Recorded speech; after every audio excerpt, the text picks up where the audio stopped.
வணக்கம். தமிழ் வெற்றிலை சமையலுக்குள்ளே போகலாம் வாங்க. இன்றைக்கி நம்ம வேர்க்கடலையும் சுண்டலும் வச்சு ரொம்ப சூப்பரான ஒரு ரெசிபி பண்ண போகிறோம். 2 ஐட்டம் பண்ண போகிறோம். என்ன அப்படின்னா சாண்ட்விச் டைப்பில் ஒன்று பண்ண போகிறோம், ப்ளஸ் தாளிப்பு ஒன்று பண்ண போகிறோம். இன்றைக்கி கொஞ்சம் கலர்ஃபுல்லாக இருக்கிறதுக்காக வெள்ளை சுண்டலும் கருப்பு சுண்டலும் கலந்து ஊற வச்சுருக்கேன். கூட கொஞ்சம் பச்சை வேர்க்கடலையும் கலந்து ஊற வச்சுருக்கேன். இது 5லேருந்து 6 மணி நேரம் போல் நல்லா ஊறினதுக்கப்புறமா நல்லா கழுவி சுத்தம் பண்ணிவிட்டு ஒரு குக்கரில் சேர்த்துக்கோங்க. கொஞ்சம் உப்பு, முழுகிற அளவு தண்ணி சேர்த்துட்டு நான் 5 விசில் விட்டேன். கொஞ்சம் குலைவாக இருந்த மாதிரி இருந்தது. உங்களுக்கு தேவைக்கு நீங்கள் விசில் விட்டுக்கோங்க. இப்போ நம்ம விசில் வந்துட்டே இருக்கட்டும். அதுக்குள்ளே தாளிப்பு ரெடி பண்ணிக்கலாம்.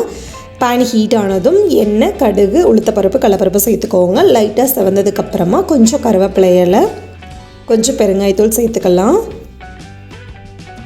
அதுக்கப்புறம் ஒரு பச்சை மிளகா, ஒரு காஞ்ச மிளகா கிள்ளிட்டு சேர்த்துக்கோங்க. சேர்த்ததுக்கப்புறமா துருவன இஞ்சி சேர்த்துக்கலாம். கொஞ்சம் ஆனியன் சேர்த்துக்கோங்க.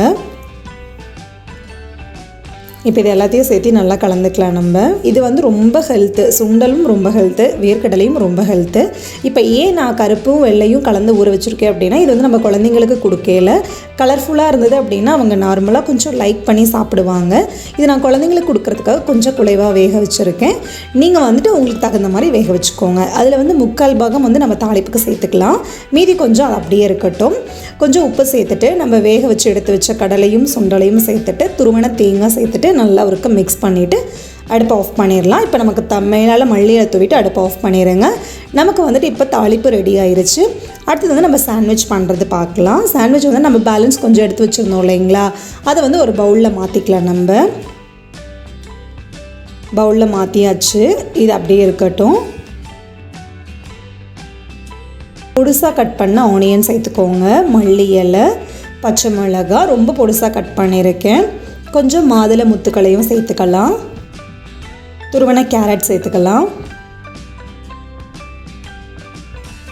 கொஞ்சம் பேரிச்சம்பழம் அதுவும் சேர்த்துக்கலாம். நல்லா பொடுசாக கட் பண்ணிட்டு சேர்த்துக்கலாம். வெள்ளரிக்காய் கொஞ்சம் சேர்த்துக்கலாம்.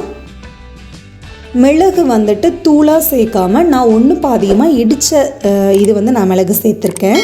மேலால் கொஞ்சம் உப்பு சேர்த்துட்டு இதை நல்லா நம்ம கலந்து விட்டுக்கலாம்.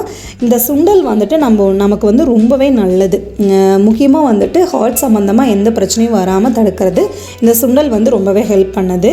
அதே போல் வேர்க்கடலில் நிறைய இரும்புச்சத்து இருக்குது. சுண்டலில் நிறைய இரும்புச்சத்து, ப்ரோட்டீன் இருக்குது. இது நம்ம ஹெல்த்துக்கு, செரிமான சம்மந்தமாக இருக்கிற பிரச்சனைக்கு எல்லாத்துக்குமே இது ரொம்பவே நல்லது.